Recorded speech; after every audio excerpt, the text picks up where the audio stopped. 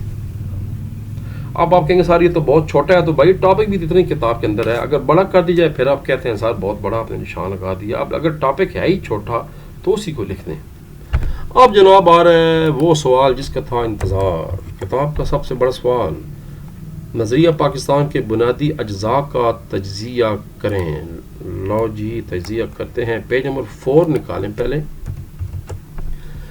اس کو کٹ مٹ کر کے فائدہ کوئی لکھنے کا, پھر کئی اہم چیزیں مس ہو جائیں گی. آپ یہاں سے شروع کریں گے. آپ پہلے بتائیں گے کہ نظریہ پاکستان کی جو بنیاد ہے اسلامی نظریہ حیات پر رکھی گئی ہے, جس کے بنیادی اجزاء مندرجہ ذیل ہیں. نمبر 1 عقائد. عقائد میں توحید, رسالت, آخرت, ملائکہ, الہامی کتابوں پر ایمان لانا شامل ہے. اس کے مجموعے کو ایمان کہتے ہیں.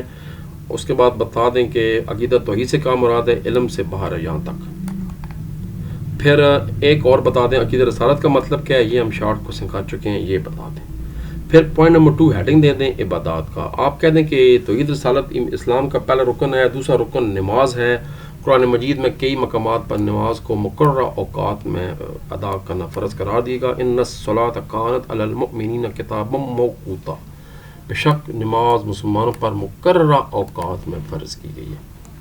پھر اس کے بعد ہیڈنگ دے دیں. اب اس میں عبادات میں 2-3 باتیں اور بتا دیں کہ اسلام کو جو تیسرا رکن ہے وہ زکوٰۃ ہے. زکوٰۃ مالی عبادت ہے. ایک بات, اور یہ اسلام کے معاشی نظام کی مضبوطی کا ذریعہ ہے. بس اگلی بات. چوتھا رکن روزہ ہے, اور یہ بھی بہترین اظہار ہے بندے اور اللہ تعالیٰ کی درمیان قربت کا.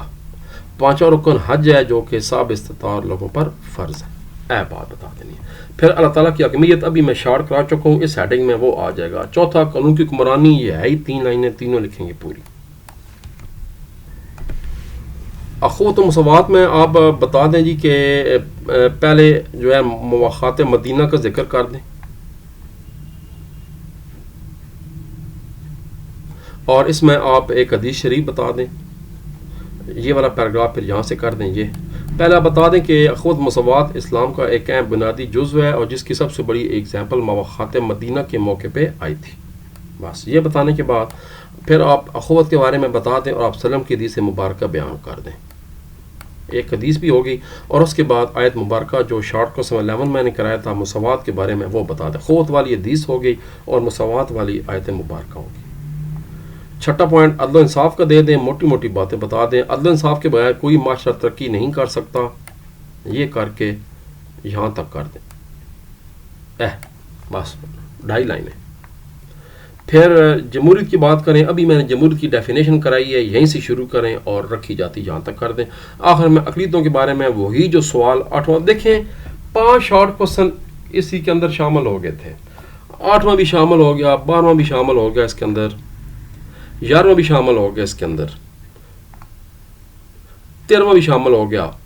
عقیدہ رسالت 5 شارٹ کوسچن شامل ہو گئے. تو آپ کے 5 شارٹ تو آٹومیٹیکلی تیار ہو گئے, تو انہی کو ملا کے ساتھ 3 ہیڈنگ اور دے کر 8 ہیڈنگ پورے بن گئے, ختم ہوگی بات. تو یہ صرف سوال کرنا تھا. اگلا سوال ہے جی, قائد اعظم رحمۃ اللہ علیہ اور علامہ اقبال رحمۃ اللہ علیہ کے ارشادات کی روشنی میں نظریہ پاکستان کا احاطہ کریں. یہ بھی میں تھوڑا سا اس کو آپ کو میں شارٹ کرا دیتا ہوں.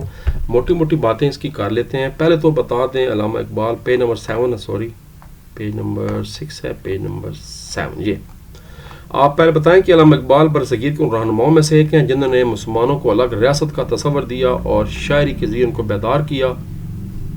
یہاں تک کیا تھا. اس کے بعد شارٹ نمبر 6 لکھ دیں پورا. آپ نے خطبہ الہ آباد میں مسلمانوں کو الگ ریاست بس وہ پورا لکھ دیں. آخر میں یہ 2 باتیں بتا دیں. یہ اب اپنے پاس سے نئی چیز لکھ دیں. یہ اب شارٹ کے لب ہے. بس ختم ہو گیا. یعنی چند لائنیں یہ بن جائیں گی. پھر ہیڈنگ دیں گے قائد اعظم کے ارشادات کی روشنی میں. پیراگراف کرنا ہے جو 2 قومی نظریے کے زبردست حامی تھے. انہوں نے فرمایا کہ قومیت کی جو بھی تعریف کی جائے وہ مسلمان اس تعریف کی روح سے الگ قوم ہیں. وہ اس بات کا حق رکھتے ہیں کہ اپنی الگ مملکت قائم کریں. یہ MCQ بھی ہم کر چکے ہیں. پھر قرارداد لاہور میں انہوں نے کیا ارشاد فرمایا یہ بتا دیں. 2 باتیں ہو گئیں. احمد آباد میں انہوں نے کیا کہا تھا 3 باتیں ہو گئیں.